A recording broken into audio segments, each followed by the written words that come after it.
Bonsoir Samir Zuzo. Bonsoir les Dépêdes. Bonsoir d'avoir accepté notre invitation. Vous êtes le manager général du Villeurbanne Handball Association. Dernière journée de Pro League vendredi soir.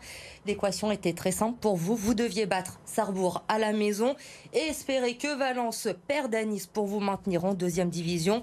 Soirée parfaite finalement pour vous. Vous n'avez jamais douté de ce maintien?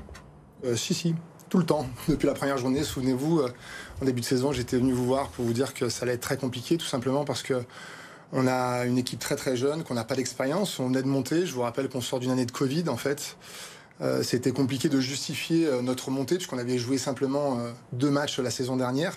On avait obtenu cette montée grâce au statut VAP. Et puis ça a commencé, on a fait quelques résultats, on était quand même dans le bon wagon à la mi-saison, et puis patatras, des blessures, des aléas d'une saison, et c'était beaucoup plus compliqué. Il a fallu attendre cette dernière journée pour se qualifier. Comment ça s'est passé vendredi soir pour vous? Vous aviez un œil sur ce qu'il se passait à Nice en même temps que vous jouiez, ou vous avez fait complètement abstraction, vous êtes concentré finalement sur votre match à vous? C'est ça, plutôt ça, puisque je vous disais, on est une équipe de jeunes. J'ai demandé à tout le monde, on a carrément demandé même au speaker de ne pas annoncer le score à la mi-temps. Voilà, c'était le travail de toute la semaine, de rester dans sa bulle, de ne pas penser au match de Valence. C'était le meilleur moyen de se planter, donc ne penser qu'à notre performance. Voilà, les joueurs ont su répondre présent.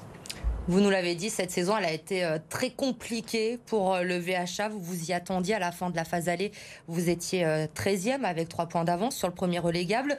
Mais derrière, un énorme trou d'air, 10 défaites de rang, pas forcément représentatif des prestations, il faut le dire, puisque vous avez souvent lâché en fin de match cette saison. Vous avez eu beaucoup de blessés.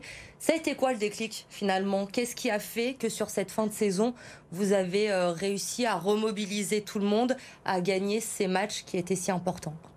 Je ne sais pas s'il y a eu un déclic, parce que depuis le début de la saison, les garçons n'ont jamais rien lâché. Pendant ces 10 défaites, c'était certes 10 défaites, mais c'est toujours, comme vous l'avez dit, sur le dernier quart d'heure, ça s'est joué à 1 but, 2 buts, des matchs nuls. Donc il n'y a pas particulièrement de déclic, si ce n'est que on a eu d'expérience, un peu plus d'expérience. Voilà, on essayait systématiquement de s'améliorer. Alors on craquait à la 47e minute, puis à la 50e. Comme je vous l'ai dit, non seulement on avait un effectif jeune, mais en plus c'était pas un effectif pléthorique, puisque sur la feuille de match, je peux mettre 16 joueurs. Et très souvent, on a joué à 13, 14 joueurs, comme je vous disais tout à l'heure, les aléas d'une saison avec des blessures et des joueurs importants. Alors vendredi soir, il y avait une ambiance incroyable dans cette salle des gratte-ciel qui était pleine, 1600 supporters. Quand vous êtes arrivé au club en 2018, on s'en souvient, vous vouliez remettre le handball au premier plan dans la métropole lyonnaise. Vous êtes en train d'y arriver 4 ans après finalement. On est encore loin, mais en tout cas, on a des marqueurs.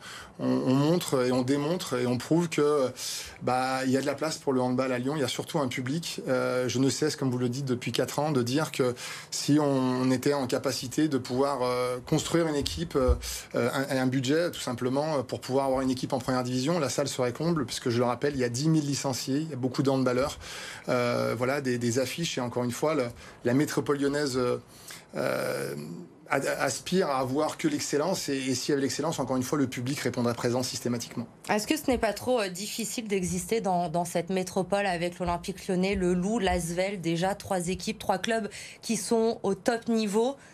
Vous arrivez quand même à tirer votre épingle du jeu? Un peu comme ce soir, grâce à vous, voilà. C'est difficile, bien évidemment, parce que comme vous le dites, on a l'excellence, on a toute l'histoire et de l'Olympique Lyonnais, on a les paillettes avec Tony Parker et l'Asvel qui arrivent, on a aussi le Loup, et effectivement, c'est très compliqué, mais encore une fois, je pense qu'il y a de la place pour tout le monde. Voilà, le handball n'est pas là pour prendre les spectateurs du basket, du foot ou du rugby.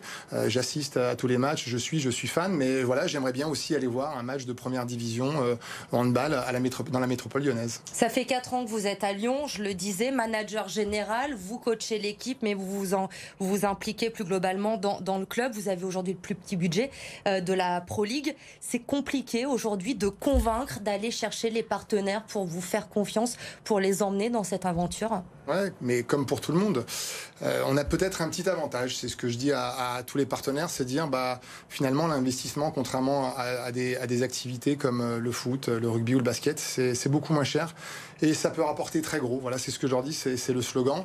Maintenant, voilà, la conjoncture, voilà, on traverse une période difficile, on sort du Covid, c'est difficile de convaincre et persuader, mais encore une fois, la meilleure preuve, c'est ce match, c'est ce public, c'est cet engouement et les retours qu'on a aujourd'hui, et ça fait 4 ans que ça dure, c'est de nous dire continuer, et puis on espère très rapidement une première division. Vous avez le soutien des collectivités locales aujourd'hui dans votre projet? Oui. Alors ils ne sont pas spécialement demandeurs, mais disons que comme on arrive à avoir des résultats et à leur prouver, quand on va les voir, effectivement, ils nous aident et ils sont derrière nous. Alors maintenant, le maintien, il est fait. Vous êtes allé le chercher à la dernière journée de cette saison. Focus, j'imagine, déjà sur la saison qui va arriver très vite, la saison prochaine. Vous perdez 9 joueurs dans votre effectif, c'est énorme. Vous avez été dans l'incertitude de ce maintien jusqu'à la dernière journée. Pas évident de convaincre du coup des joueurs de venir en ne sachant pas s'ils resteront en Pro League ou s'ils devront jouer en 3e division. Tout à fait. Le choix des 9 départs, il faut savoir que c'est un choix qui s'est fait très tôt. Alors, je ne vais pas rentrer dans les détails, mais le handball a une particularité en termes de mutation et en termes de transfert. Il n'y a pas de période comme au foot. On peut signer pour un club 3 ans en avant. Et effectivement, la majorité des joueurs, pour s'assurer, ils avaient des propositions. Et j'y viendrai à la fin pour vous expliquer pourquoi ils ont eu ces propositions. Ont eu des propositions très tôt pour des clubs qui étaient confirmés en 2e division. Donc, ils ont fait le choix de la sécurité. Nous, on n'était pas encore sûr de jouer en 2e division. Et donc, effectivement, c'est difficile de convaincre pendant cette période. C'était difficile avant puisqu'on était un promu.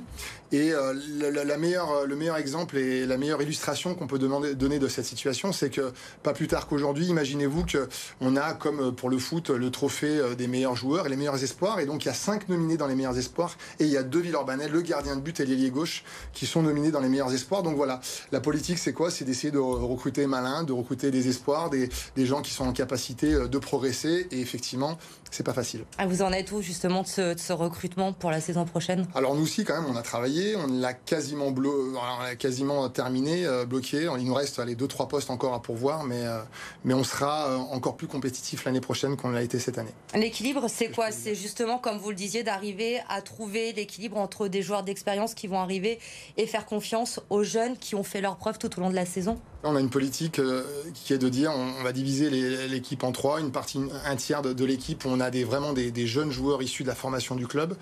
Un tiers de l'équipe qui sont des joueurs qui sont français mais qui sont confirmés, et puis un tiers de joueurs qui sont étrangers. Alors dans les étrangers, on peut avoir effectivement des jeunes, on peut avoir des confirmés, et donc voilà, aujourd'hui on essaye de, comme vous dites, recruter malin et d'essayer d'assembler, mais je pense que comme l'année dernière, le mois de août, le mois de septembre seront très difficiles et il va falloir faire des bonnes séances de team building. Mais là, avec le maintien assuré depuis vendredi, j'imagine que c'est plus facile quand même de passer des coups de téléphone et de faire venir les joueurs, non? Alors carrément, c'est même pas plus facile, on nous appelle maintenant. Donc d'un seul coup, il y a 150 000 joueurs qui veulent venir. Mais oui, c'est beaucoup plus facile. Mais c'est surtout que, comme je vous l'ai dit, on ambitionne d'ici 10 ans de jouer une Coupe d'Europe. Voilà, et on aurait perdu un an, voilà, on aurait pris du retard au démarrage, mais voilà, c'est mieux de ne pas le perdre et de pouvoir continuer à progresser encore en 2e division plutôt qu'en 3e. 10 ans, c'est demain. Dans le sport, ça va arriver très vite. Justement, l'année prochaine, pour arriver déjà à la 1re division, il va falloir monter d'un cran. Cette année, l'objectif pour cette première saison, c'était le maintien. L'année prochaine, vous allez dire quoi à vos joueurs? On va chercher les playoffs? Ouais, on va chercher les playoffs. Après, derrière, si on les a pas, c'est plutôt un maintien, je veux dire, plus confortable. Voilà, je vais utiliser ça pour pas se maintenir à la dernière journée. Mais comme je vous dis, on est en train de monter une équipe plus compétitive et l'expérience aussi des joueurs, parce que certes, il y en a 9 qui partent, mais je tiens à saluer quand même les 7 qui restent et qui sont pas des mondes, qui sont des cadres. Et j'espère qu'avec cette expérience-là, avec l'apport de ces joueurs, on pourra accrocher un peu plus. Et c'est tout ce qu'on vous souhaite, Semir Zuzo. Merci d'avoir été notre invité ce soir sur le plateau de BFM Lyon.